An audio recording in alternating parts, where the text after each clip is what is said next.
AI6에서 개발팀에서 일하고 있는 안젤만 이용선입니다. 이 세션에서는 스타트업 관점에서 어떻게 하면 효율적인 머신러닝 파이프라인을 만들 수 있을지에 대해서 소개를 해드리려고 하는데요. 스타트업은 보통 돈도 시간도 없기 때문에 최소한의 시간과 노력으로 최대한의 효과를 봐야 합니다. 저희 발표가 주로 이런 부분들에 초점을 맞추고 있어서 여러분들의 유스 케이스와 비교하셔서 이제 맞는 부분, 맞지 않는 부분을 잘 체크하시면서 들어주시면 좋을 것 같습니다. 그리고 이게 지난 3월에 엔비디아에서 주최했던 GTC 실리콘밸리 2019에서 저희가 이미 발표했던 내용을 우려내서 만든 슬라이드인데요. 좀 슬라이드 페이지 수가 좀 많고 보통 주로 실제 사용하는 커맨드에 대한 내용이 많아서 좀 빠르게 진행을 해보려고 합니다. 그래서 이 자리에서 전체적인 흐름만 보시고 관심 있으신 분들은 나중에 슬라이드 다시 보시면서 따라해 보시면 될 것 같습니다. 먼저 저희가 AI 스타트업을 하면서 부딪힌 문제들에 대해서 소개를 드리고요. 이 문제들을 모델 빌딩, 트레이닝 단계, 그다음에 배포 단계로 나눠서 각각 어떻게 해결하려고 했는지 설명드리려고 합니다. 첫 번째로 저희가 머신러닝 파이프라인을 만들게 된 이유입니다.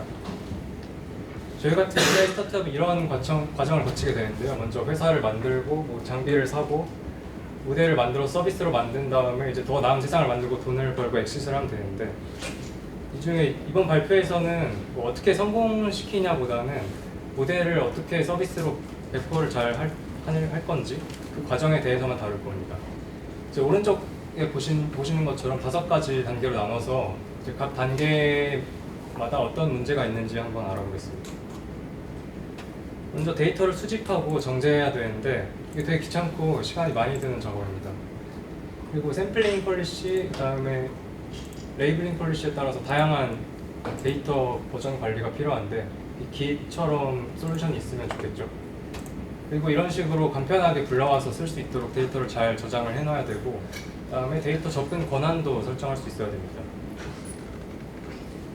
데이터를 다 정리했으면 이걸로 모델을 만들어야 되는데요. 일단 그 관련 분야에서 이루어진 선행 연구들을 많이 찾아보고 그걸로 이제 간단한 모델을 만든 다음에 일단 적은 양의 데이터로만 베이스라인을 잡습니다. 이 과정에서 이제 간단한 GPU 머신이나 주피터 노트북, 그 다음에 적은 양의 데이터만 있으면 되는데 이제 아래 커맨드처럼 쉽게 갖다 쓸 수 있으면 되게 좋겠죠. 모델을 만들었으면 트레이닝을 해야 되는데요. 여기서 이제 GPU가 많이 사용되기 때문에 꽤 문제가 많은데, 일단 놀고 있는 GPU가 어디 있는지, 그 다음에 어떤 트레이닝 잡이 어느 서버에 뭐 얼마나 진행되고 있는지 이런 거를 다 서버에 직접 일일이 접속을 해서 확인해야 되기 때문에 굉장히 번거롭고요. 그 다음에 남는 GPU가 없으면 트레이닝을 돌릴 수가 없는데, 이게 또 외부에서 협업하시는 분들이 막 쓰고 있는 경우에는 사내 그 우선순위가 더 높은 프로젝트에 문제가 될 수도 있고요. 서버마다 또 계정을 다 따로 관리해줘야 돼서 굉장히 까다롭습니다. 그리고 작업하던 서버가 이제 사용 중이면 서버를 옮겨서 작업을 해야 되는데 데이터도 함께 옮겨야 돼서 좀 번거롭고요. 네, 그리고 매번 어떤 서버를 언제 사용할 건지 공유해야 되는 것도 귀찮습니다. 네, 배포 단계인데요. 여기서 이제 머신러닝 엔지니어링이랑 소프트웨어 엔지니어링이 다 필요해서 접근하기가 좀 까다로운 문제가 있고요. 그 다음에 서비스가 운영 중이기 때문에 디펜던시 없이 모델만 따로 업데이트 가능하도록 만들어줘야 되고, 그 다음에 실시간으로 테스트 데이터가 계속 들어오는데 이걸 싱크로너스, 어싱크로너스하게 인퍼런스 할 수 있도록 마이크로 서비스로 또 구성을 해줘야 되는데, 인퍼런스 서버가 죽으면 안 되기 때문에 하이 어베일러빌리티도 고려를 해줘야 됩니다. 이제 라이브 서비스 중에는 그런 데이터 양상이 정말 계속 변하는데 여기에 맞춰서 쉽게 그 모델을 매번 업데이트를 해줄 수 있도록 설계를 해줘야 되고요. 그 다음에 모델이 계속 업데이트 되기 때문에 버전 관리도 해줘야 됩니다. 여기까지 정리를 해보면은 일단 모델 트레이닝 단계까지는 GPU 사용 현황을 쉽게 확인할 수 있어야 되고, 그 다음에 GPU를 적절한 데이터셋과 함께 또 쉽게 사용할 수 있어야 되고, 권한 관리도 필요하고, 더 나아가서는 리서치 팀에서 이제 인프라에 대한 고민 없이 연구에만 집중할 수 있도록 해줘야 됩니다. 그리고 트레이닝이 끝나면은 서비스로 배포를 하게 되는데, 이 단계에서는 머신러닝, 소프트웨어 엔지니어링이 모두 필요해서 접근하기가 까다롭다는 문제가 있었고, 그다음에 관리가 크게 필요 없는 작은 단위의 마이크로 서비스로 구현을 하면 좋은데 이때 그 인퍼런스 스케줄에 따라서 다르게 설계를 해줘야 됩니다. 그리고 모델 피팅, 리트레이닝이 쉬워야 되고, 그다음에 하이 어베일러빌리티, 뭐 버전 컨트롤 이런 것도 필요합니다. 여기까지가 저희가 인식한 문제들이었고요. 이제 이걸 어떻게 해결하면 좋을지 그 모델 빌딩 트레이닝 단계부터 설명드리겠습니다. 아까 나왔던 내용인데 그냥 어떤 GPU를 써야 될지, 뭐 어떤 인프라를 구성을 해야 될지 이런 고민 없이 아래 커맨드처럼 간단하게 작업을 할 수 있으면 좋을 것 같습니다. 저희가 이거를 해결하기 위해서 코노라는 프로젝트를 시작을 했는데 대충 이런 모습을 계획하고 있습니다. 아직 만들어진 건 아니고요. 그 쿠버네티스로 저희 GPU 물리 서버들을 엮은 다음에 그 위에 웹 UI를 씌우면은 대충 이렇게 되는 거고요. 각자 원하는 만큼의 자원을 가져다가 도커 컨테이너를 띄워서 그 트레이닝 잡을 돌릴 수 있고, 뭐 실험 스크립트, 데이터, 도커 이미지 아니면 권한 관리 이런 것도 다 가능하도록 계획을 하고 있습니다. 우측 상단에 뉴 버튼을 누르면 이제 마우스 클릭만으로 그 원하는 컨테이너를 띄울 수 있도록 하려고 하고요. 그래서 이거를 만들기 위해서 필요한 그 단계들인데, 먼저 3단계까지 해서 쿠버네티스 클러스터를 만들고 이게 GPU 팟을 띄울 수 있도록 구성을 할 거고요. 그 다음에 알백 리소스 커터하고 자원에 대한 접근 권한 관리를 할 거고, 그 다음에 AWS 그 온디맨드 인스턴스를 클러스터에 추가를 해가지고 확장할 수 있도록 또 해볼 거고요. 그 다음에 데이터 관리, 그 다음에 그 인터페이스 구현까지 한번 설명을 드려보려고 합니다. 그래서 먼저 AWS 인스턴스를 하나 띄워서 쿠버네티스 마스터로 만들 건데 큐브 ADM을 사용할 거고요. 그 다음에 네트워크 옵션으로는 플라넬을 사용할 거고, 그 다음에 여기는 저희가 마스터 인스턴스로 썼던 스택입니다. 일단 마스터 인스턴스에 들어가서 뭐 큐브 ADM, 큐브CTL을 설치를 하고요. 그다음에 큐브 ADM 이닛을 해주면은 이렇게 큐브 ADM 조인 커맨드가 나타나게 되는데, 이걸 노드가 될 서버에서 실행을 해주면은 이제 클러스터링이 되는 겁니다. 그리고 팟 네트워킹에 쓰일 플라넬도 설치를 해주고요. 그다음에 엔비디아 디바이스 플러그인도 활성화를 해줍니다. 그다음 이제 노드를 준비를 해야 되는데 엔비디아 도커 런타임을 설치를 해야 되고요. 그다음에 그 아까 준비했던 마스터에 조인을 하면 됩니다. 그래서 엔비디아 도커 런타임을 설치를 하고 그 디폴트 런타임으로 설정을 해주고요. 이게 잘 됐는지 확인하기 위해서 그냥 기본 푸다 이미지에서 엔비디아 SMI를 한번 실행을 해보면 이렇게 나왔을 때 잘 된 겁니다. 잘 되면은 이제 이 아까 그 조인 커맨드를 실행을 해서 마스터에 조인을 하면은 잘 됐다고 뜨고요. 마스터에서 get 노드를 했을 때 이렇게 두 번째 노드가 추가가 된 것을 볼 수 있습니다.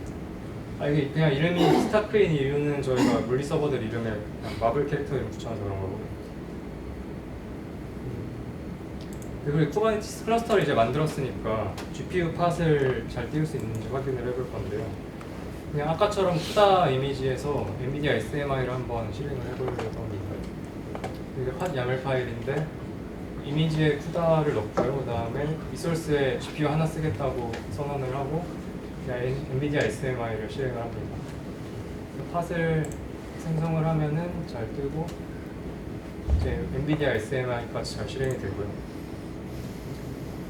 네, 그래서 3단계까지 마쳤고 여기까지 해서 물리 GPU 서버들 저희가 쿠버네티스 클러스터로 만들었고요. 거기서 GPU를 사용하는 팟을 띄우는 것까지 확인했습니다. 이게 된다는 거는 이제 리서치 팀에서 큐브CTL로 원하는 트레이닝을 돌릴 수 있다는 뜻이고요. 더 나아가서 알백으로 권한 제어를 할 거고, 그 다음에 데이터 관리랑 그다음 리서치 팀에서 큐브CTL을 안 써도 되도록 인터페이스를 어떻게 구현할지 설명을 드리겠습니다. 네, 먼저 알백인데요. 먼저 네임스페이스를 하나 만들고요. 그 다음에 유저 CA 파일들을 만들 건데 여기서는 하나만 만들도록 하겠습니다. 그리고 롤과 롤 바인딩을 만들어서 유저한테 권한을 부여를 하고요. 그 다음에 리소스 커터로 네임스페이스 안에서 사용할 수 있는 자원에 대한 제한을 걸 수 있습니다. 그래서 이렇게 팀 A라는 네임스페이스를 만들고요. 잘 만들어졌고, 그 다음에 이건 롤 YAML 파일인데 팀 A PV라는 persistent 볼륨을 사용할 수 있는 권한을 가진 롤을 하나 만들어봤습니다. 그리고 이거는 유저 CA 생성 커맨드인데 제만이라는 이름으로 생성을 해볼 거고요. 그다음에 롤 바인딩으로 이제 아까 제만이라는 유저한테 아까 만든 리서치 롤을 부여를 합니다. 그리고 리서치 쿼타를 네임스페이스 지정해서 이제 저 네임스페이스 안에서 GPU를 하나만 사용할 수 있도록 제한을 걸고요. 다 만들어지면 이런 모습이 되는데 네임스페이스 안에 이제 트레이닝 데이터에 접근할 수 있는 롤이 있고 롤 바인딩을 통해서 유저에게 부여를 하고 그다음에 리소스 쿼타도 존재하는 모습이고요. 이 상태에서 제만이 아닌 다른 유저가 그 트레이닝 데이터에 접근을 하려고 하거나 아니면은 저 GPU 리밋을 넘는 그 GPU를 사용을 하려고 하면 거절됩니다. 근데 이번에는 물리 서버들로 구성된 클러스터에 이제 AWS EC2 GPU 인스턴스를 추가를 해서 확장을 하는 걸 해볼 건데요. 그 오토 스케일링 그룹을 사용할 거고 스케일링된 인스턴스가 바로바로 마스터에 조인할 수 있도록 설정을 하려고 합니다. 이렇게 하면 갑자기 보유하고 있는 GPU 수보다 더 많이 필요해졌을 때 빠르게 보충해서 사용할 수 있습니다. EC2 노드의 인스턴스가 바로 뜨자마자 마스터에 조인할 수 있게 일단 조인 커맨드를 S3에 저장을 해놓고요. 그 다음에 이게 노드에서 필요한 큐블렛, 큐브ADM, 큐브시트 이런 걸 설치를 하고 그 다음에 엔비디아 도커도 설치를 하고 마지막에 아까 S3에 저장해놨던 마스터에 조인하는 커맨드를 다운받아다가 실행을 합니다.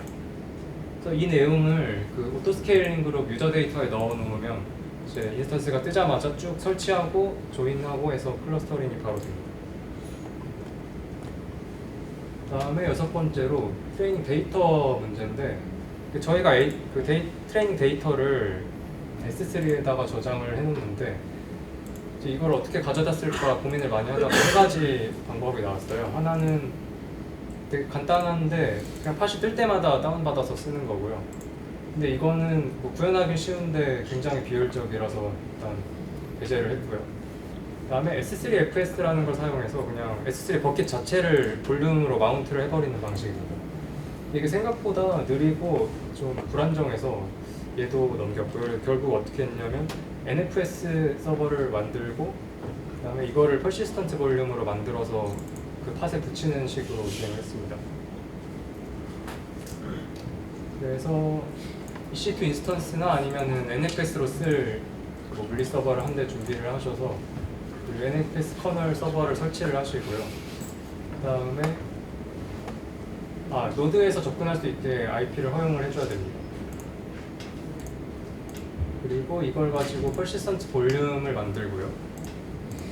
그다음에 볼륨 클레임도 만들고, 그다음에 이 볼륨 클레임을 팟에다가 붙여가지고 팟을 띄우면은 그 마운트 패스로 잘 접근할 수 있는 걸 보실 수 있습니다.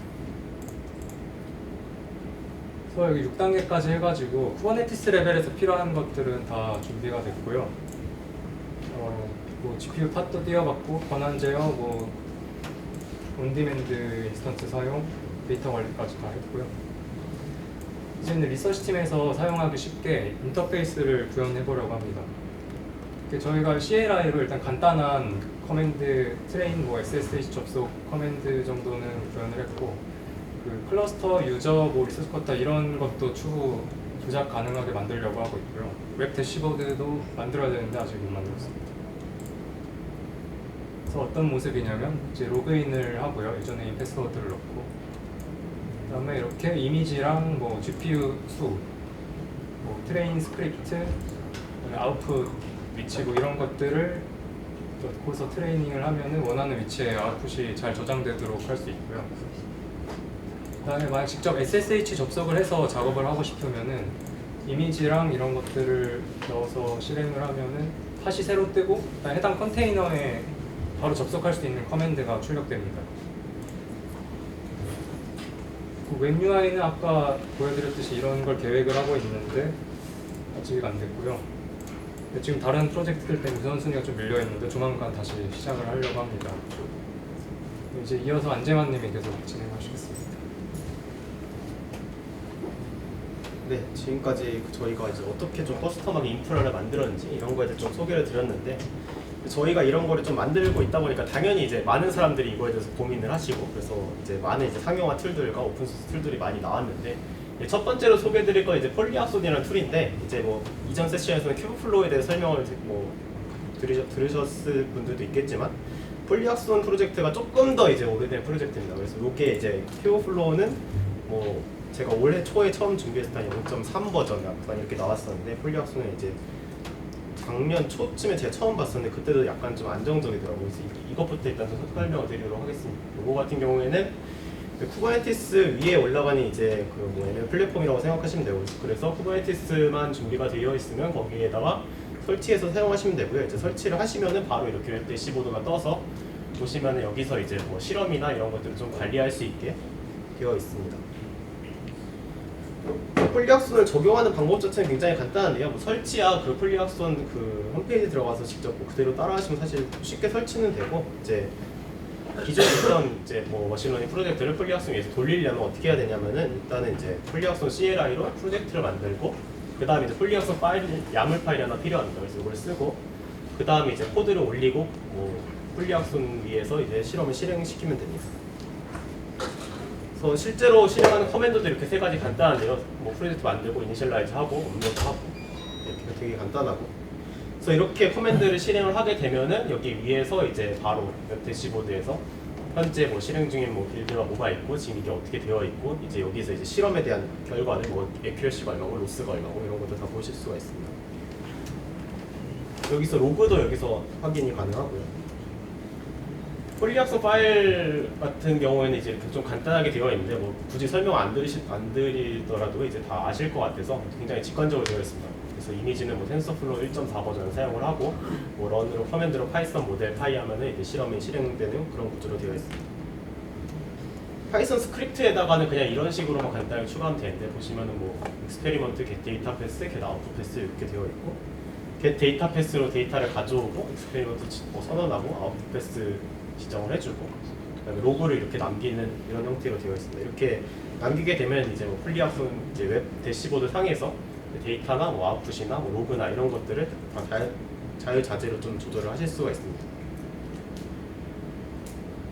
뭐 이제 요거는 이제 폴리악손 위에서 이제 뭐 노트북은 안 되냐, 텐서보드는 안 되냐, 뭐 이런 것들인데, 뭐 다양한 인테그레이션 지원을 해서 이런 것도 다 지원이 되고요. 이런 것들이 다 오픈 소스로 공개가 되어 있습니다. 그리고 이제 또 한 가지 설명을 드릴 부분은 이제 그 하이퍼 파라미터 옵티마이제이션 부분인데, 뭐 이전 세션에도 한번 나왔지만, 이제 실험을 돌리다 보면은 이제 여러 가지 파라미터들을 찾는 것이 굉장히 중요합니다. 그래서 학습을 얼마나 빠르게 할 건지, 러닝 레이트, 뭐 배치 사이즈, 또 인풋의 이제 크기, 사이즈 이런 것들을 이제 잘 줘야 좋은 모델이 튀어나오는데, 이런 것들 이제 사람이 지금까지는 좀 수동적으로 이 수치가 좋겠어 하고 딱 넣었는데, 이제 이런 것들을 이제 컴퓨터가 자동으로 찾게 하는 기술이 이제 하이퍼 파라미터 옵티마이제이션이라고 하고요. 이제 오토 ML의 일단 일종이라고 보시면 되겠습니다. 그래서 이런 하이퍼 파라미터 옵티마이제이션도 여기 폴리악손 위에서 지원을 하고요. 그래서 이렇게 트레인.py가 저 두 개의 러닝 레이트랑 배치 사이즈 저 두 개의 아규먼트를 받게 하고, 저걸 이제 폴리악손 파일에다가 이제 디파인을 한 다음에 익스페리먼트를 만들게 되면은 이제 옵티마이제이션이 되고요. 요거 같은 경우에는 이제 아까 큐브플로우는 제가 랜덤 서치만 되는 걸로 이제 이해를 했었는데, 이제 요거 같은 경우는 그리드 서치, 랜덤 서치, 뭐 베이지안 옵티마이제이션 이렇게 다양한 알고리즘들을 지원을 하고, 자세한 건 여기 링크에 들어가셔서 보시면 좋을 것 같습니다. 폴리악손 파일은 이렇게 생겼고, 그래서 아까 보시는 거랑 거의 동일한데, 보시면은 이제 HP 튜닝이라고 해서 하이퍼 파라미터 튜닝 해서 러닝 레이트를 로그 스페이스로 저 스페이스 안에서 서칭을 한다. 이렇게 요것만 추가가 된 거고요. 그리고 이제 폴리악손 파일 오버라이드 야물 파일을 지정을 해서 저희가 이제 좀 자주 바꿀 것들을 여기다 좀 넣는데, 이제 뭐 콘커런시 동시에 이제 몇 개를 돌릴 것인가, 그리고 우리가 뭐 랜덤 서치를 할 건가, 아니면 그리드하게 서치를 할 건가, 이런 것들, 그리고 언제 이제 서치를 중단할 것인가, 이런 것들에 대해서 또 정의를 할 수가 있습니다. 그래서 이렇게 좀 사람이 좀 일일이 실험을 돌리지 않더라도 이렇게 해서 오토ML을 돌리게 되면은 좀 저희가 적은 노력으로 이제 좀 좋은 성능을 보일 수 있는 모델을 찾을 수가 있고, 며칠 전에 제가 클로바 세션에 들어가서 좀 이제 그쪽에서도 오토ML 굉장히 적극적으로 쓰고 계셔서 들어보니까 오토ML을 적용한 것만으로도 모든 모델들이 이제 액큐러시가 한 3~4%는 올랐다라고 하셔서 이제 굉장히 이제 적용해서 하면은 GPU 유틸라이제이션도 높아지고 액큐러시도 올라가고 굉장히 좋은 것 같습니다. 그래서 이게 이제 저희가 지금까지 발표한 내용들에 대해서 잠깐 서머리를 드리는데요. 이제 처음에 마스터 노드 설치를 했고, 그 다음에 이제 온프레미스 GPU 서버에다가 저희가 큐브 ADM으로 조인을 했고, 그 다음에 이제 뭐 AWS EC2에서 오토 스케일링 그룹으로 저희가 뭐 쿠버네티스 이제 노드들을 자유롭게 늘릴 수 있게 만들었고, 스토리지 뭐 NFS 서버 이것들에 대해서 또 설명을 드렸고, 그래서 이런 과정들에서 이제 저희가 뭐 코노 CLI 저희가 만들고 있는 이런 코노 CLI, 코노 웹, 뭐 폴리 악손 이런 것들을 통해서 좀 매니지가 가능하도록 이제 하고 있습니다. 그래서 이게 이제 계속 보여드렸던 저희가 가지고 있는 문제점들이었는데 이제 이런 것들을 이제 이 아래에 있는 방법들로 해결을 했다고 보시면 되겠습니다.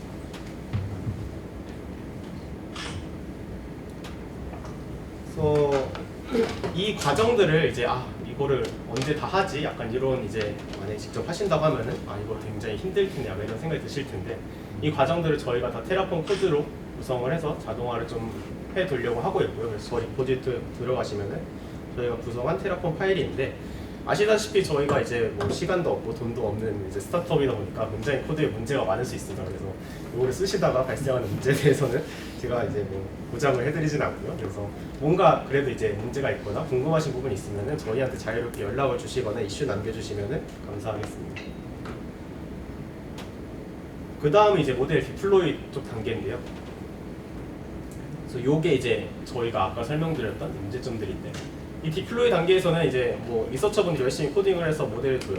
그러면 이제 저희가 그거를 그냥 진짜 블랙박스로 이제 대하면서 이제 딱 마이크로 서비스 하면 좋은데 이게 이제 굉장히 좀 어렵습니다. 왜냐하면 이제 그 모델이 어떻게 돌아가는지도 알아야 되고 인풋이 어떤 거 받는지 아웃풋이 어떤 거 받는지 이런 걸 알아야 되고 해서 이게 이제 머신러닝 엔지니어링, 소프트웨어 엔지니어링 다 알아야 되는데 결국에는 이 중간점을 어떻게 잘 독립적으로 띄워놓느냐가 굉장히 중요한 것 같습니다. 그래서 관리가 필요 없는 최대한 독립적으로 작은 단위의 마이크로 서비스로 관리를 하는 게 굉장히 중요한 것 같고 그리고 이제 앞서 설명드렸듯이 뭐 싱크로너스하기, 어싱크로너스, 인퍼런스 하는 것들 이 이제에 대해서 좀 설명을 드리고 그 다음에 뭐 피팅, 리트레이닝, 뭐 HA, 뭐 모델 버전 관리 이런 것들 이제 기본적으로 소프트웨어 엔지니어링에서 굉장히 하는 것들이라서 이런 것들에 대해서도 신경을 좀 많이 써야 될 것 같습니다. 그래서 이런 것들을 저희가 이제 다 명쾌하게 해결해 드리면 좋은데 이제 명쾌하게 해결해 드리면 이제 좀 그런 건 좀 어렵고 이제 최대한 좀 커버를 해보자면 일단 이런 스텝으로 좀 제가 소개를 드릴 거고 처음에 일단 프로덕션용 쿠버네티스 클러스터를 만들고 그다음에 모델별로 마이크로 서비스를 여러 가지 방법으로 어떻게 만드는지 좀 소개를 드리고 디플로이를 쿠버네티스 위에다가 할 수도 있고 뭐 스탠드 얼른 서버 위에다가 그냥 도커를 올릴 수도 있죠. 그래서 이 두 가지 방법을 또 설명을 드리고 그 다음에 이제 또 한 번쯤 얘기는 들어보셨을 수도 있는 텐서 RT에 대해서 좀 간단하게 설명을 드리고 그 다음에 아까 전 세션에서 큐브플로우에 대해서 잠깐 소개를 드리겠습니다. 프로덕션 쿠버네티스 클러스터는 아까랑 똑같이 만들면 됩니다. 그래서 다시 설명은 안 드려도 될 것 같은데 여기서 이제 마스터에 대한 프로덕션이다 보니까 마스터에 대한 HA 번호는 필요하고요. 그 다음에 이제 모델별로 마이크로 서비스를 어떻게 만드는지에 대해서 좀 간단하게 소개를 해드릴 건데 이제 싱크로너스하게 하는 경우에 대해서는 이제 당연히 예상하셨다시피 HTTP 기반으로 웹으로 간단하게 API 서버를 만들면 좋겠다라고 생각을 하실 수가 있고 실제로도 이게 이제 좀 요즘에 작년에 베스트 프랙티스였습니다. 이제 그래서 뭐 플라스크를 써도 되고 보트를 써도 되고 이런저런 게 있는데 저희는 보트를 쓰고 있고요. 그리고 이제 텐서플로우 익스텐디드라고 텐서플로우를 사용하시는 경우에 대해서 이제 텐서플로우 서빙이라는 어떤 기능이 있는데 이거 같은 경우도 텐서플로우 사용하시는 경우에는 써보시는 게 한 번쯤 써보시면 좋을 것 같습니다. 그리고 어싱크로너스한 부분에 대해서는 뭐 쿠버네티스 위에 올라가니까 쿠버네티스 잡으로 실행해야겠다 이런 생각이 들 수도 있는데 쿠버네티스 잡은 뭐 도커 이미지 다운받아야 되고 실행도 해야 되고 컨테이너 크리에이팅 해야 되고 하니까 오버헤드가 굉장히 많이 존재하고 저희는 이제 간단하게 구현을 하기 위해서 셀러리를 씁니다. 셀러리는 뭐 잡 디스트리뷰션 시스템 중에 하나인데 파이썬으로 간단히 작성할 수 있고 이따가 좀 예제로 설명을 드리겠습니다.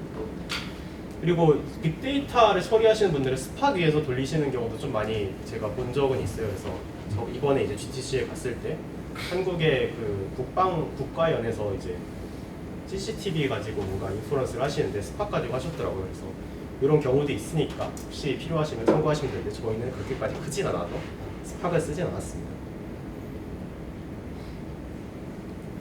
그래서 뭐 보트를 사용해서 이제 HTTP 마이크로 서비스를 구성하는 건 굉장히 좀 간단한데요. 그래서 다들 이제 좀 많이 아실 수도 있고 한데 플라스크랑 굉장히 비슷하고 보시면 이제 뭐 포스트 명령어로 요거 온 거를 이제 요 함수를 처리를 하는데 모델을 선택을 해서 이제 인퍼런스를 한다. 이렇게 보시면 되고 굉장히 좀 간단한 코드라서 이런 식으로 구성을 해서 이제 도커로 말아서 쿠버네티스 올리거나 뭐 스탠더드 서버로 띄우면 되겠죠. 그래서 이렇게 마이크로 서비스화 하실 수가 있고 그 어싱크로너스하게 좀 하시는 경우에 대해서는 저희가 셀러리라는 걸 쓰는데 셀러리는 이제 어떤 뭔가 잡을 뭐 시행을 해라 라고 등록을 하면은 여러 가지 이제 뜬 셀러리 워커들이 그 잡을 실행해라라는 명령어를 보고 이제 한 워커에서 실행을 하게 되는 약간 이런 잡 디스트리뷰션 시스템이라고 보시면 되는데 이제 뭐 메시지 큐로는 레디스를 써도 되고 레비넨큐도 써도 되고 그렇습니다. 그래서 메시지 큐, 뭐 스케줄링, 뭐 크론탭 같은 뭐 그런 잡도 지원을 하고 모니터링도 지원을 합니다. 그래서 이거 같은 경우는 파이썬으로 간단히 구현을 하실 수가 있고 밑에 보시면은 이렇게 데코레이터만 붙이면은 저거 자체가 셀러리 태스크가 돼서 이거를 워커에서 실행을 하실 수가 있습니다. 저희도 이제 이런 식으로 활용을 하고 있는데 이제 저희가 직접 실제로 쓰고 있는 코드 중에 하나인데 보시면 이제 요거는 저희가 필 스캐너라고 해서 약을 찍으면 이제 어떤 약인지 인식해주는 이제 그런 어플리케이션이 있는데 보시면은 이제 약 사진을 받아와서 이 약의 컬러랑 쉐입을 판별하는 어떤 태스크가 되겠습니다. 그래서 이거를 셀러리 태스크로 만들어서 보시면은 태스크로 만들어서 인퍼런스 하고 그 다음에 저렇게 DB에다 등록을 하는 약간 저런 식으로 간단하게 스크립트가 되어 있습니다.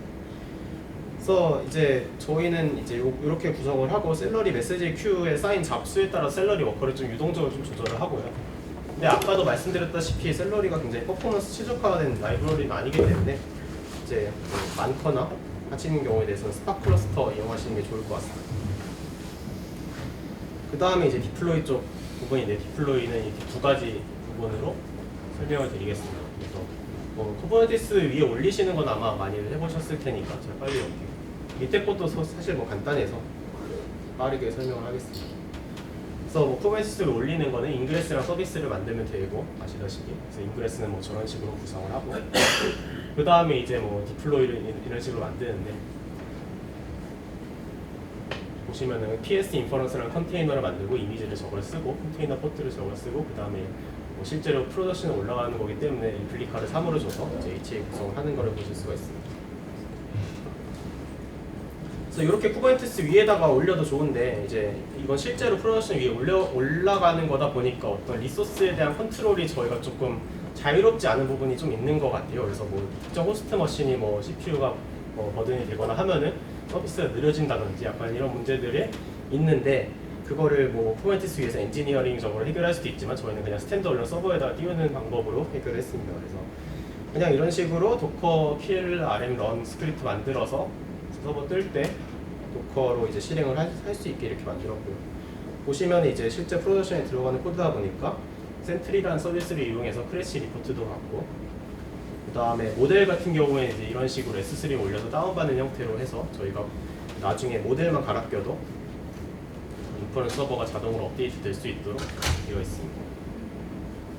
그 다음에 이제 텐서 RT에 대한 부분인데 텐서 RT는 이제 엔비디아에서 나온 기술인데 인퍼런스 가속화 모듈이라고 생각하시면 되겠습니다.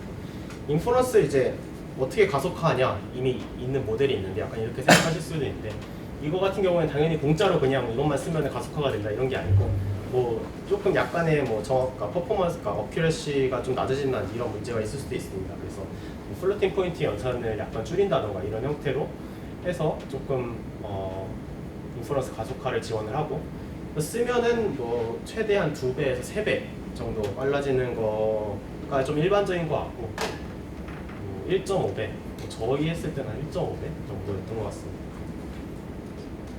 텐서 RT를 쓰실 때는 텐서플로우나 카페 같은 머신러닝 프레임워크 많이 쓰시는 게 좋고 근데 텐서 RT가 지원 안 하는 것들이 되게 많이 있기 때문에 모델을 만드실 때부터 텐서 RT가 지원하는 것들이 어떤 것들을 확인하신 다음에 해보시면 좋을 것 같습니다. 제가 여기 예제를 좀 넣어놨는데 이거는 좀 제가 스킵을 할 거고 그 다음에 이제 큐브플로우에 관한 내용인데 제가 이제 그 올해 3월에 발표를 할 때 큐브플로우 좀 봤었는데 그때는 큐브플로우가 0.2 버전, 0.3 버전 이래갖고 엄청 그렇게 쓸만한 라이브러리라고 좀 생각은 안 들었는데 오늘 보니까 좀 되게 괜찮더라고요. 그래서 좀 들어가서 좀 보려고 하는데 보시면은 좀 이제 처음에 이제 구글에서 만들었다고 하고 해서 굉장히 좀 사람들이 등장할 때 굉장히 많이 주목을 받았었는데 일단 처음 등장할 때는 텐서플로우랑 GCP를 쓰면은 굉장히 좋다. 근데 그 외의 경우에 대해서는 잘 이제 커버가 안 되는 그런 문제들이 있었습니다. 근데 최근에 와서는 그런 것들이 좀 해결이 되는 것 같고 그래서 혹시 텐서플로우나 GCP, 그러니까 텐서플로우랑 GCP를 쓰신다라고 하면 이거 굉장히 좋은 옵션입니다. 근데 다른 걸 쓰신다 그러면은 약간 고생을 하실 수 있습니다. 그래서 뭐 보시면은 주피터 노트북을 이제 실행해서 거기서 GPU 노드들을 프로비저닝 받을 수가 있고 뭐 이런 내용들이 있는데 제가 보기에는 약간 이런 것 같습니다. 그래서 머신러닝 워크플로우 오브젝트를 쿠버네티스 오브젝트 같이 디파인을 해서 쿠버네티스 위에서 실행할 수 있게 만들고 그 다음에 뭐 저런 이제 파이프라인 같은 기능도 지원을 하고 하는데 아까 말씀드렸듯이 굉장히 얼리 스테이지 프로덕트이기 때문에 저는 1년쯤에 이제 본격적으로 써볼 생각을 하고 있습니다. 그래서 여기 이제 링크는 이제 최근에 나온 이제 큐브플로우 소개 영상인데 이거 보면서 제가 좀 괜찮아서 일단 링크를 좀 넣어놨습니다. 그래서 텐서플로우 잡 같은 경우를 이제 이런 식으로 정의를 해서 쿠버네티스 위에서 이제 실행을 하게 되면은 보시면 뭐 파이썬, TF, CNN, 벤치마크 이렇게 해서 텐서플로우 잡을 그냥 쿠버네티스 위에 올릴 수가 있고 그래서 파이프라인을 이제 지원을 하는데 파이프라인이 이제 어떤 거냐고 하면은 약간 그 아르고나 에어플로우 이런 거 써보신 분들은 조금 익숙하실 수도 있는데 이렇게 이제 머신러닝의 뭐 시작에서 끝까지 이런 과정들을 그래프로 비주얼라이즈해서 이런 것들을 이제 나중에 그러니까 이렇게 단위별로 이제 비주얼라이즈해서 나중에 고칠 수 있게 이렇게 지원을 하려고 생각을 하는 것 같습니다. 근데 이걸 제가 지금 이거는 안 써봐서 혹시 어떻게 동작하는지 모르는데 혹시 자세한 게 궁금하신 이전 세션의 발표를 좀 참고하시면 좋을 것 같습니다. 큐버플로우까지 설명을 드렸고 굉장히 좀 빨리 왔는데 좀 이제 간단하게 좀 결론을 좀 이제 다시 한번 정리해서 말씀을 드리면은 저희가 처음에 쿠버네티스로 클라우드 GPU 서버랑 몰리 GPU 서버들을 클러스팅을 했죠. 다음에 이제 알백으로 퍼미션 컨트롤도 했고 뭐 NFS 같은 거를 써서 뭐 데이터 같은 거 어떻게 치면 어떻게 할지 이런 것도 좀 신경을 썼고 그렇게 해서 저희가 이루고자 하는 목표는 리서치 팀이 쿠버네티스를 알아야 뭐 머신러닝을 돌려야 돼 아니면은 서버를 찾아가서 뭐 머신러닝을 해야 돼 약간 이런 생각을 버리고 진짜 그 모델을 만들고 약간 그 모델에만 집중을 할 수 있게 약간 그래서 머신러닝 이터레이션을 빠르게 하고 그 다음에 이제 GPU 유틸라이제이션을 높여서 우리가 좀 공짜로 성능을 이제 얻을 수 있게 하는 것들을 좀 목표로 했고요. 그 다음에 이제 디플로이 단계에서는 이걸 어떻게 마이크로 서비스화해서 어떻게 쓸 것인가 이런 것들에 대해서 좀 다뤘고 그 다음에 이제 나온 것들이 뭐 저희가 만들고 있는 코너라는 툴이 있고 그 다음에 폴리악손이라는 또 좋은 툴이 있고 큐브플로우라는 또 떠오르는 툴이 있고 그렇습니다. 그래서 이런 것들에 대해서 간단히 좀 설명을 드렸습니다. 그 다음에 저희가 이제 소개를 안 드린 토픽들에 대해서 좀 간단하게 소개를 드릴 텐데 모니터링은 어떻게 할 건가 이제 리소스 모니터링 어떻게 할 건가에 대해서는 이 예제를 참고하시면 좋습니다. 뭐 쿠버네티스 대시보드를 보셔도 보실 수가 있는데 이 예제에 그라파나 프로메테우스 이런 거에서 리소스 모니터링 굉장히 잘 나와 있고요.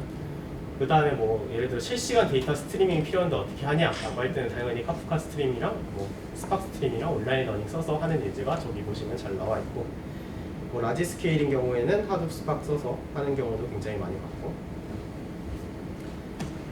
그 다음에 디스트리뷰티드 트레이닝 이제 여러 곳에 나눠서 디스트리뷰트해서 트레이닝 할 때는 어떻게 해야 될까에 대해서는 폴리악손도 이 디스트리뷰티드 트레이닝 서포트를 합니다. 그래서 폴리악손을 보셔도 되고 이거 같은 경우에는 이제 오버에서 나온 유명한 라이브러리 호로보드라는 라이브러리가 있습니다. 그래서 뭐 이제 텐서플로우 같은 경우는 디스트리뷰트 텐서플로우 이런 것들이 있는데 호로보드가 또 성능도 굉장히 좋고 다른 라이브러리도 굉장히 지원을 잘 한다고 광고를 하고 있기 때문에 그리고 굉장히 많이 쓰시더라고요. 호로보드 이 자체는. 그래서 요 디스트리뷰트 트레이닝 할 때는 호로보드 쓰셔서 하면 좋을 것 같고 뭐 모델 데이터 버저닝에 대해서는 아까 말씀드린 Git 같은 솔루션 이런 것들을 지금 많이들 오픈소스로 만들고 있는데 요 라이브러리가 굉장히 대세인 것 같습니다. 그래서 저거 라이브러리를 보시면은 데이터나 이런 것들을 이제 어떻게 빅 같은 형태로 좀 관리를 할 수 있는지 이런 것들이 있습니다. 저희는 지금 AWS3 위에서 디렉토리 나눠서 그냥 이제 구분을 하고 있는데 데이터 종류가 진짜 너무 많아지다 보니까 좀 구분이 잘 안 되더라고요. 그래서 버전 이게 다른 건지 옛날 버전인지 이런 게 좀 구분이 잘 안 돼서 저희도 이런 것들에 대해서 좀 고민을 많이 하고 있습니다. 그래서 이렇게 좀 제가 굉장히 빨리 발표를 빠르게 좀 했는데 뭐 다들 아시다시피 저희 회사 소개를 잠깐 간단하게 드리면 회사 소개도 안 드리고 지금 시작을 했는데 저희는 이제 좀 의료 인공지능을 하고 있는 회사고 그래서 주로 이제 뭐 국내에선 세브란스 병원 그리고 북미의 병원 몇 군데랑 해서 이제 뭐 병원 안에서 급성 이벤트를 예측하는 그런 이제 인공지능 솔루션을 만들고 있고 또 의료뿐만 아니라 약간 다른 쪽으로도 좀 확장을 보고 있습니다. 그래서 혹시 뭔가 인공지능으로 세상을 뭔가 만드는 약간 바꾸는 그런 거에 대해서 관심이 있으시다면은 이제 저희 열심히 뽑고 있으니까 뭐 저한테 얘기해 주셔도 되고 저희 홈페이지 들어가서 저희가 하는 것들 좀 보셔도 좋을 것 같습니다. 그래서 일단은 발표는 네, 여기까지 마치겠고요. 혹시 궁금하신 질문 사항 있으실까요? 네. 혹시 비노트를 사용하게 되면 네. 분석가들이 이제 소스 코드를 노트북상에서 이제 구현을 한 다음에 그 이제 예를 들어 그냥 지워버리면 그냥 다 날아가잖아요. 네, 네, 그럼 맞습니다. 그 소스 코드를 어떻게 보관하는 방법이 따로 있나요? 아 보통 그래서 이제 주피터 헙을 사용해서 거기다가 그냥 주피터 노트북을 쭉 저장하는 방법이 있고 이제 저희는 그냥 약간 굉장히 좀 나이브하게 하고 있습니다. 그래서 주피터 노트북을 쭉 저장을 한 다음에 그거를 그냥 깃에다가 알아서 잘 올려라 약간 이런 형태로만 하고 있어서 그러니까 예를 들어서 뭐 주피터 노트북에 퍼센트 볼륨 붙여가지고 뭐 네네. 한다든지 뭐 그런 건 아니고 따로 별도로 뭔가를 싱크를 맞춰주는 게 일단 아 저희는 그런 건 아직 없습니다. 그래서 따로 뭐 코드를 어딘가에 자동으로 올려주고 이런 거를 하고 있진 않고요. 사용자가 네 사용자가 알아서 알아서 코드 커밋을 하게 코드 커밋 네네 그렇게 하고 있습니다. 근데 이제 그거 같은 경우에 저희도 좀 고민을 하고 있는 게 이제 뭐 끄면 이제 다 날라가 버리니까 이제 끄기 전에 이제 뭐 예를 들어서 죽지 않게 좀 며칠간 남겨둔다든지 아니면은 끄기 전에 뭐 기존에 있던 뭐 데이터들을 좀 카피해서 다른데 백업해 놓는다든지 이런 형태로만 생각을 하고 있습니다 지금.